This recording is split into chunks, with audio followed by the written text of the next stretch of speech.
So friends, welcome back to KU Padasala. So we are dealing with film studies. Hollywood's shifting landscape, the power of genres and authors. As the 30s rolled in, comedies reigned supreme. Broadway writers flooded Hollywood to provide witty dialogues for the transition to sound films. Yet, it was the performers who stole the show. The Marx Brothers brought their zany logic to the screen, setting a comedic standard that lasted for decades. Mavis' bold and sassy persona delighted audiences, while W.C. Fields, a silent era veteran, became an iconic actor. The fast-paced wit and charm of 1920s Broadway gave birth to the screwball comedy, a genre that defined the 1930s. These films were a unique blend of humor and romance, embodying the spirit of the era.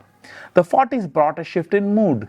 War films joined the ranks, reflecting the global conflict of the time, but it was in the mid-40s that film noir emerged with its dark and cynical themes. Post-war cynicism added shades of darkness to American cinema, giving birth to iconic film noir genre characterized by its moody atmosphere and morally ambiguous characters. Throughout Hollywood's classic period, genres evolved and redefined themselves. They were mythic by nature, offering catharsis through familiar elements while leaving room for innovation.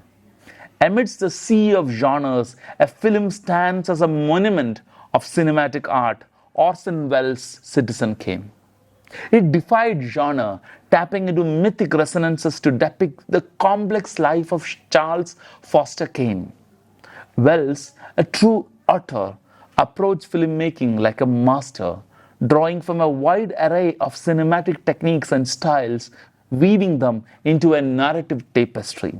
His colossal ego as a co-writer, producer, director, and star was a testament to his artistic vision. Though the magnificent ambitions faced a difficult fate, with Welles' original version unreleased, Citizen Kane remains an enduring example of the fusion of authorship and genre elements. Genres and authors coexisted in the ever-changing landscape of classic Hollywood, while mythic storytelling met creative innovation. This dynamic tension continues to inspire filmmakers and captivate audiences to this day. Neorealism and after, a new wave in world cinema. In the late 40s and 50s, Hollywood faced new challenges. Television emerged as a competitor, and the cinematic world was changing after the war. In the midst of this transformation, a new wave of filmmakers emerged, reshaping the global film landscape. The neo-realist movement began in Italy, and Cesare Sabatini, a critic and a writer, laid its foundations. He penned scripts for pivotal films like Shoe Shine and Bicycle Thieves. It was Vittorio De Sica, a leading star of the 30s, who directed these scripts, bringing neo-realisms to life. Bicycle Thieves portrayed the struggles of an ordinary man facing harsh realities of post-war Italy. This humanistic approach resonated deeply with audiences and influenced filmmakers all over the world. Luchino Visconti, another director, contributed to neo-realism with films like Rome Open City. While he occasionally ventured into other styles, his work left an indelible mark on this cinematic movement. Roberto Rossellini, however, was the torchbearer of neo-realism. His films, including Rome Open City, maintained the movement's spirit. He laid the groundwork for materialistic cinema. Rome Open City, in particular, stands as monumental achieved. Filmed secretly in the midst of World War II, its authenticity reflects the urgency and intensity of the era. The film's gritty, unpolished style became highly influential, shaping the future of world cinema. Neorealism was a cinema deeply rooted in the human experience. Non-professional actors wrote techniques, political narratives. It challenged the conventional Hollywood aesthetic of polished professionalism. While neo-realistic movement itself was relatively short-lived, its impact on film aesthetics endures. The legacy of Sabatini, Rossellini, De Sica, and Visconti lives on. Their ground rules have left an indelible mark on the world of cinema. Hollywood, in the wake of neorealism, was forever changed, making space for a new wave of cinematic voices. Dark Shadows, the film noir movement.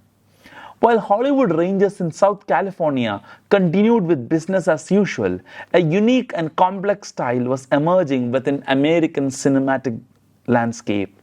A style that would become synonymous with shadows and moral ambiguity. Among the classic Hollywood narratives, Frank Capra's It's a Wonderful Life was a standout. Capra's work offered a lesson in the benefits of cooperative social and economic organizations, but the overall political mood in Hollywood remained largely conservative.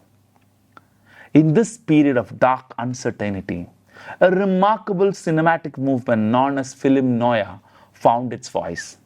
The genre was challenging, complex, and often deeply intelligent, offering a narrative style that blended elements of detective stories, gangster tales, and urban melodramas.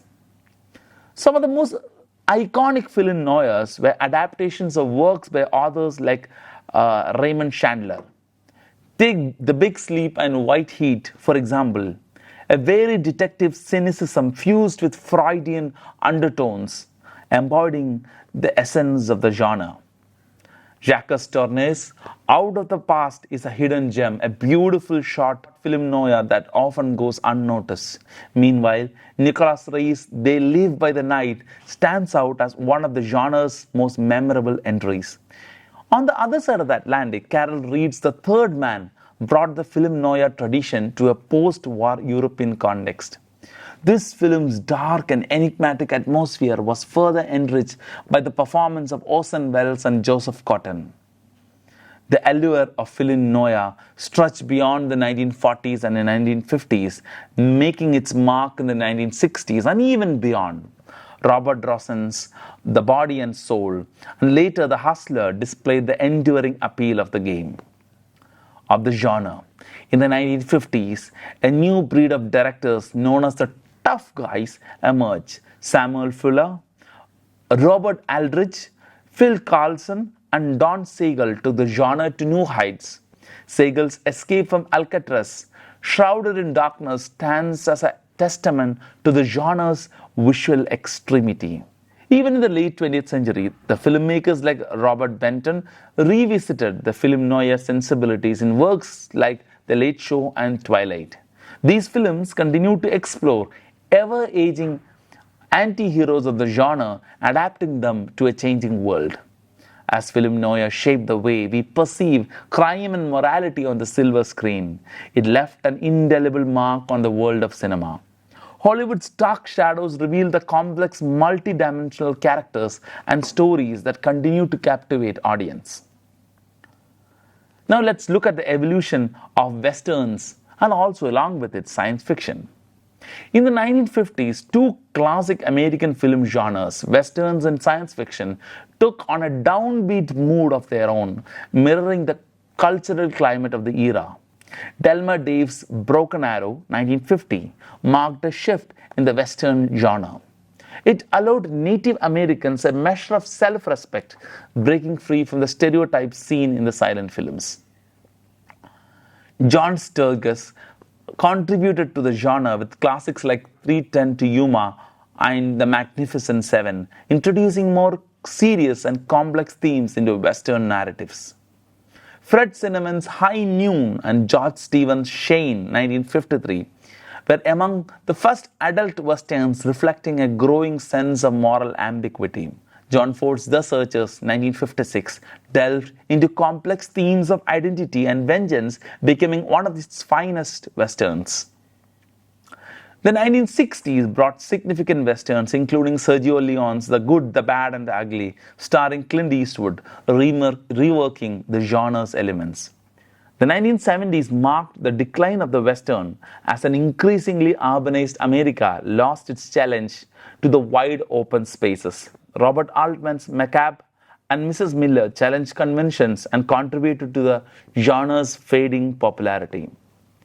The early 1990s saw the western's revival with Kevin Costner's Dances with Wolves and Clint Eastwood's Unforgiven, paying homage to the genre and serving as elegies to its legacy.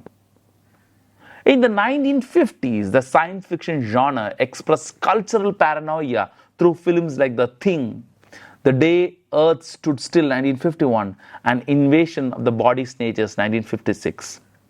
In 1968, Stanley Kubrick's 2001 A Space Odyssey revolutionized science fiction, giving rise to a new era in the genre. Its impact led to dominant science fiction era of the 1970s and 80s. From Star Wars to Star Trek, E.T. to Jurassic Park, the science fiction genre reigned supreme from the late 1970s onwards, showcasing the enduring fascination with futuristic storytelling.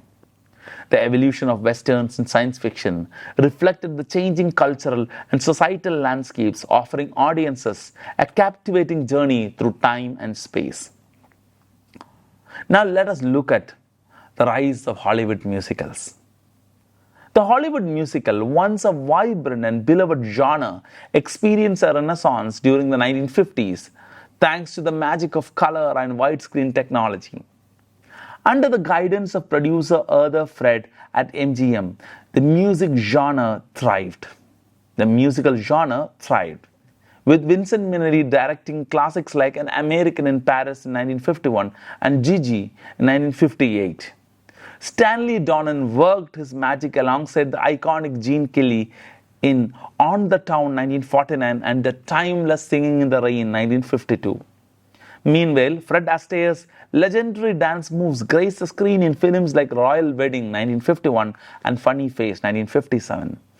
The genre also saw a revival under the direction of Ruben Maumelian, whose 1929 classic Applause made a significant impact on Hollywood musicals. His films are known for their wit and sophisticated pacing. Yet, despite its resurgence in the 1950s, the film musical genre almost entirely disappeared in the decades that followed. Martin Scorsese's New York, New York, and Francis Coppola's The Cotton Club 1984 were notable exceptions. While Broadway musicals continued to flourish, the film adaptations of musicals faced challenges.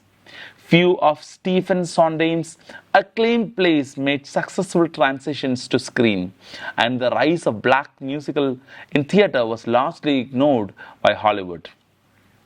The inability of musicals to lend themselves to sequels may have played a part in their declining popularity in Hollywood. In a world dominated by genres, some American directors of the late 1940s and 1950s managed to infuse their film with a strong sense of personal styles.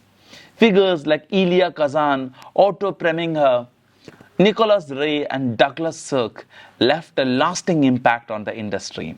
Nicholas Ray's The Existential Themes and Douglas Sirk's passionate sentimentalism made them heroes to a new generation of European filmmakers in the following decades.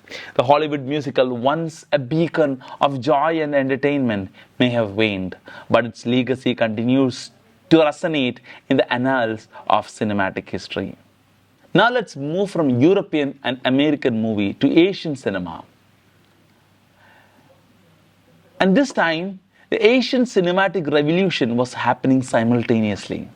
Our story unfolds in the 1950s, a time when film buffs worldwide were in for a treat.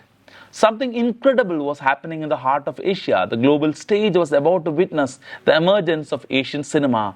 It all began with a groundbreaking film called Rashomon. Picture this: Akira Kurosawa, a visionary filmmaker with a knack for storytelling. While he is celebrated for his samurai classics, he ventured into modern settings as well. Think Ikuru, Seven Samurai, Throne of Blood. Kurosawa's genius lit the way for the export of Japanese cinema beyond its borders. Kurosawa's Rashomon is one of those movies that has defined an entire generation. But Kurosawa wasn't the lone star in the cinematic galaxy. Enter Kenshi Misoguchi, an unsung hero from the world of Japanese cinema. His films like The Life of Oharu and Ugutsu Monogatari and Sancho the Bailiff are now revered as classics of global cinema. And then comes Yasujiro Ozu. Ozu, the enigmatic member of the triumvirate. His films had a unique, almost meditative quality, focusing on places and seasons with an Eastern sensitivity that Western audience found fascinating. From Late Spring to Tokyo Story, Osu's work was poetry in motion. From Japan, we come back to our own lands. Now, Bollywood was known for its extravagant musicals, but in the late 1950s, a maestro named Satyajit Ray took a different path, creating film with universal appeal. Ray's Appu trilogy, comprising Padir Panchali, Aparijido, and The World of Appu, won hearts across the world. Ray's films became darlings of film festivals and art houses, marking a significant turning point in global cinema. His other creations, such as The Music Room and The Distant Thunder, continues to mesmerize audience. In the 1950s, France, where the so-called Cinema du Papa was in full swing, but little did they know that the cinematic revolution was just around the corner. Here comes the independent spirits: Jean Cocteau, the poet; Jacques Tati, the comedian; Robert Bresson, the ascetic, were already ready to shake things up. Cocteau's Orpheus and Tati's Mr. Hulot's Holiday were pure delights, while Bresson's Diary of a Country Priest was a masterpiece of meticulous craftsmanship.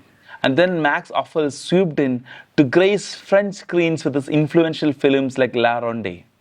Oppels was a master of the elegant, long-tracking shots that left us breathless. The mid-50s marked a turning point. It was the era of deeply idiosyncratic filmmakers. Two names shone the brightest: Ingmar Bergman and Federico Fellini. But don't forget Hitchcock, he was right there with them. Bergman, the master of introspection and existential angst, mesmerized us with his films like The Seventh Seal and Wild Strawberries. Death and symbolism danced on screen, leaving us pondering life's mysteries. Fellini, on the other hand, gave us La Strada, Nights of Cabiria, and the grand spectacle of La Dolce Vita. His films were vibrant tapestries of life in Rome, capturing the essence of the 1950s in a way no one else could. And there you have it, a glimpse into the world of mid-century authors. Their unique visions and storytelling prowess continues to inspire filmmakers to this day. The French New Wave, a cinematic revolution that took the world by storm in the 1950s and 60s. These filmmakers were a breath of fresh air, redefining cinema and challenging the established norms. Meet the trailblazers: Claude Chabrol, François Truffaut, Jean-Luc Godard, Eric Romer, Jacques Rivette, Louis Malle, Alain Resnais. They were not just directors, they were critics, scholars, and lovers of film. Truffaut, with his early classics like The 400 Blows, Shoot the Piano Player, and Jules and Jim, captured the hearts of audiences worldwide. His films were not just stories, but studies in genre, showing a deep understanding of cinematic innovations. And who could forget Antoine Doinel, the character who grew up with us in films like The 400 Blows and Stolen Kisses. Truffaut followed him from youth to middle age, giving us a unique cinematic journey. Jean-Luc Godard, the master of innovation, burst onto the scenes with Breathless. He deconstructed narrative conventions, blending genres and creating a multi-layered cinematic experience. Michel and Patricia, the characters from Breathless, were not your typical gangster and mole. They were reflections of cinematic archetypes, living out roles inspired by American movies. As Godard's career progressed, he turned to the essay form. Films like Masculine Feminine, Weekend became his canvas for a direct personal communication with the viewer. In the late 60s, Godard took a political turn, creating films under the Ziga Vertov group that were like works in progress. Tout doit bien marked a new phrase, followed by a series of thought-provoking films. The French New Wave was a cinematic explosion where storytelling boundaries were shattered and films became a medium for self-expression. These authors changed the face of cinema forever. Claude Chabrol, a master of suspense influenced by Hitchcock, he gave us parodic thrillers like La Bocha and La Femme Infidèle. satirizing bourgeoisie values while celebrating them. His films are a genre of their own. Eric Romer, a literary connoisseur, brought centuries of literary culture to cinema. His moral tales like My Night at Maud and Claire's Knee showcase that film could be a source of intellectual pleasure. Jacques Rivette, obsessed with structures of dramatic narratives in L'amour fou, he delved into the essence of duration and psychological intensity that shape our fictional world. Alain René, the avant-garde explorer of time and memory. With works like Hiroshima Mon Amour and Last Year at Marienbad, he brought a complex novel-like approach to cinema. Louis Malle, the ecstatic of the group. From Lovers to Lacombe, Lucien, his works spanned romantic dramas, screwball comedies, and thought-provoking documentaries. Agnes Varda, the documentary maven. Cleo from 5 to 7 and Vagabond showed her ability to blend reality and storytelling in a unique way. Her films are insightful, often whimsical portraits of life. The French New Wave was a treasure trove of cinematic intensity. Each author brought their unique style and sensibility to the screen, expanding the horizons of what cinema could be.